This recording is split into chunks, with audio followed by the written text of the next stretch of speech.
big-time experience in a game like this. A lot of pressure against a great team. Cameron Zuber, the left-footed punt. Sidquan Thompson takes it on the run, takes a shot, doesn't go down. That's a good rough return. He earned those yards on that return.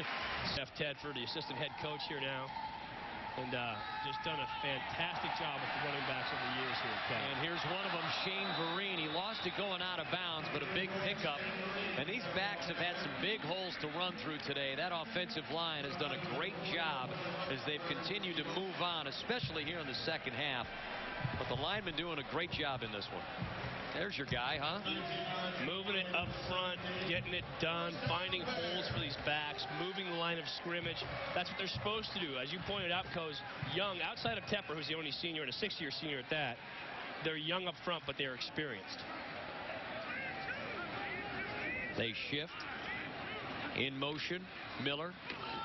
Vereen with the carry, and he gets taken down.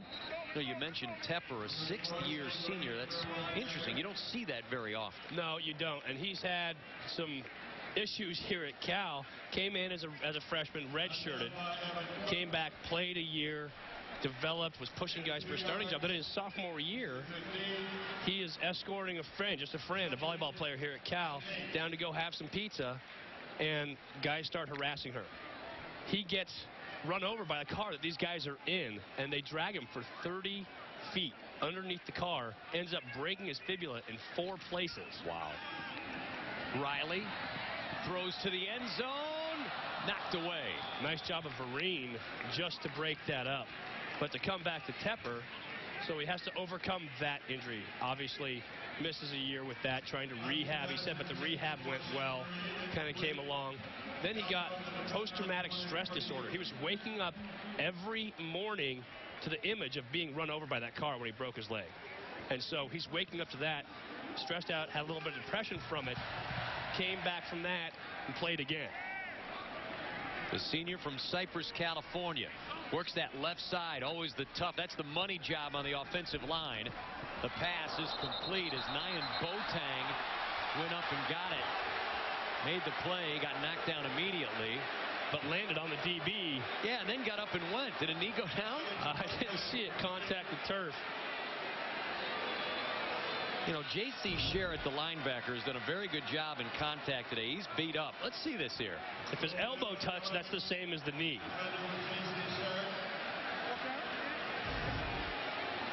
Good instincts, though. Yeah. Give Boateng credit. He tried to sell it. He did. He was trying to get in the end zone. Short of the first down, they'll try a field goal. The freshman, Vince D'Amato. He's perfect on the year, 2 for 2, and now a flag goes down.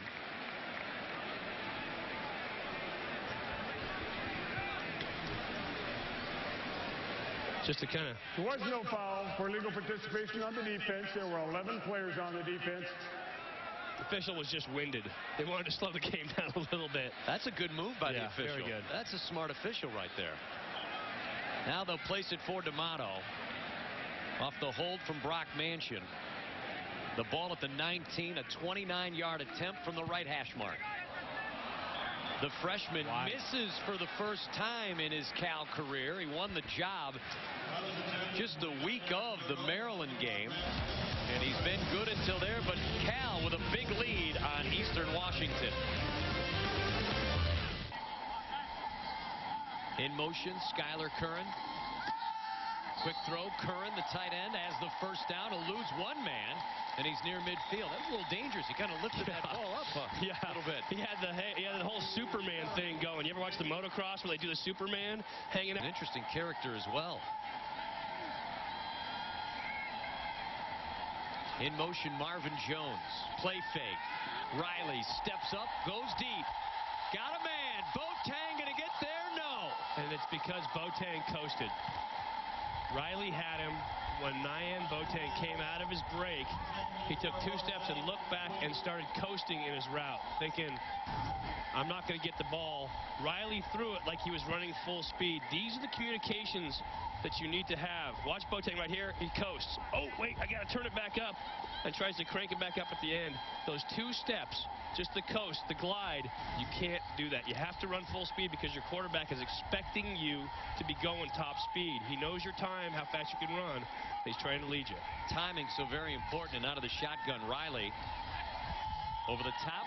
Pass is complete. Anthony Miller, and he's got a first down to the 20-yard line. Now, how do you get that timing? What's the best set of drills you can use to get timing with quarterbacks and receivers? You need to throw with your guys. The Bears used to throw a lot of 7-on-7, which is offense versus defense. The players would organize it and run it. You see Anthony Miller running a nice seam route down the middle. Again, another one of those routes where you have to be on the same page with your receiver. Andy Ludwig came in and said, hey, how about if we just throw against air? Get these guys running routes so that you develop timing with your quarterback, and you have to get the reps. As a result, Riley was able to improve his timing with all of his receivers this year because he got the reps. You've got to throw 500 to 1,000 balls to each guy before you feel comfortable with what he's going to do on each break. Now, that was a well-thrown ball and a good look-off that time by Riley. That's a catch right there. Jeremy Ross got to make that catch. That should be a catch. One of the ghosts in Jeremy Ross's past is he will drop balls. Coach Tedford not very happy about that. Two great throws by Riley, two mistakes by receivers. Those should have both been touchdowns. Ross from the Sacramento area, Elk Grove, Laguna Creek High School. They got good football up there. And Elk Grove, nice play. Riley had a bobble, then a misdirection, and he's inside the 5-yard line. It'll be first and goal for the Bears. Riley says, fine, you don't want to catch it, I'll keep it myself. As a coach, that's the option. The quarterback right there has the read option. He can hand that off inside if a defensive end comes down. If the defensive end comes down here, quarterback keeps it. You see the defensive end chase down. Riley keeps it.